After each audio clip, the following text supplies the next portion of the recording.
जी, अस्सलाम वालेकुम। मैं हूँ डॉक्टर तैमूर खान और आप देख रहे हैं मेरा YouTube channel vet care and services. जी, ये केस है हीट स्ट्रेस का। फरीजन गाय है, बैठ गई है, काफ़ी दिनों से जो है वो बीमार है। कंजक्टिवा इसका बिल्कुल पेल है और वाइटिश है।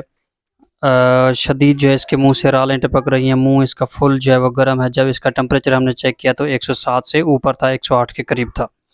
तो नाज़रीन, फ्रीज़न नस्ल को मैंने इसके बारे में पहले भी बताया है कि फ्रीज़न नस्ल के लिए जो आइडियल टेम्परेचर है 20 सेंटीग्रेड से 20 सेंटीग्रेड के आसपास है। और अगर इसका टेम्परेचर जो है 25 सेंटीग्रेड से ऊपर जो है बढ़ता है तो 20% तक ये खाना पीना छोड़ देती है। और इसका जो है वाज़े फ़र्क इसकी दूध की पैदावार के ऊपर, जो जानवर दूध दे रहा है उसके ऊपर वाज़े फ़र्क पड़ता है। और जो टेम्परेचर 35 सेंटीग्रेड से ऊपर बढ़ता है तो इसके ऊपर जो है वो हीट स्ट्रेस या हीट स्ट्रोक का जो है वो ख़तरा जो है वो मंडलाने लगता है। तो इसको जो है हमने देखा, इसकी प्री स्कैपुलर लिम्फ नोड भी चेक किए, इसका मुकम्मल जो है हमने मुआयना किया। तो इसको जो है हमने इसकी इंजरीज़ भी देखी, इसका जो है पूरे मोहरे इसके चेक किए, कहीं इसको कोई इंजरी वगैरह कोई ज़ख़म तो नहीं है। तो गाय ने कहीं से भी जो है वो रिस्पॉन्ड नहीं किया।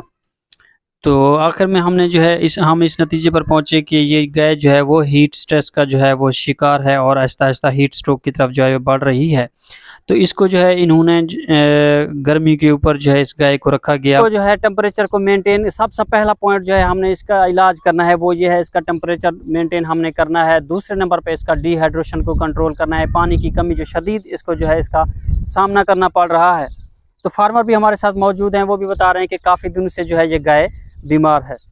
तो अब इसको जो है वो कभी सपोर्ट दी जाए तो वो उठ जाती है, कभी कभार जो है वो लेकिन ये है कि हम इसको इस वक्त कैल्शियम की ड्रिप भी वो भी नहीं लगा सकते क्योंकि इसका टेम्परेचर बहुत ज़्यादा हाई है। मैंने पहले भी बताया हुआ है कि मल्टी विटामिन्स और कैल्शियम हम कभी भी टेम्परेचर के केस में नहीं लगा सकते क्योंकि ये कम्बिनेशन जो है इसके साथ बन गया है। क्योंकि जानवर की जब फीडिंग काफ़ी दिनों से नहीं है, 1 माह के आसपास जो है, 1 माह से कह रहे हैं ऊपर हो गया है, 2 महीने के करीब हो गए हैं।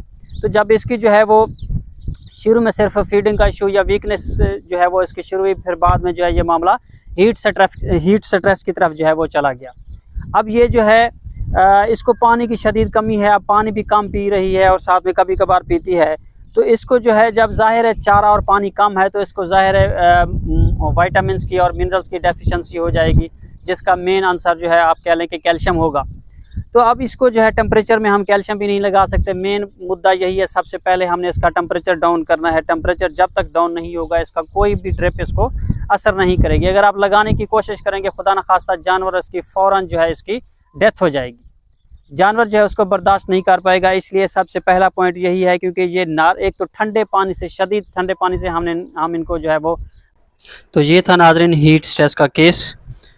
तो उम्मीद है आप लोग समझ चुके होंगे कि हीट स्ट्रेस जो है वो कितना ही जो है वो ख़तरनाक चीज़ है। अगर ये हीट स्ट्रोक की तरफ बढ़ जाए तो जानवर के मसल बिल्कुल वीक हो जाते हैं। ये भी बिल्कुल उसी तरह जानवर उसी उठने बैठने से जो है वो कासिर हो जाता है। तो बहुत ही ज़रूरी है जानवर को जो है वो शेड मुहैया किया जाए, क्योंकि 70% जो है आप कह लें कि जानवर के जो हीट है, जो माहौलियाती हीट है वो ऊपर से जो है वो आती है बजाय दाएं बाएं होने के। तो उम्मीद है नाज़रीन वीडियो को आपको पसंद आए कि वीडियो को लाइक, सब्सक्राइब और शेयर ज़रूर करें। बहुत शुक्रिया, थैंक यू वेरी मच।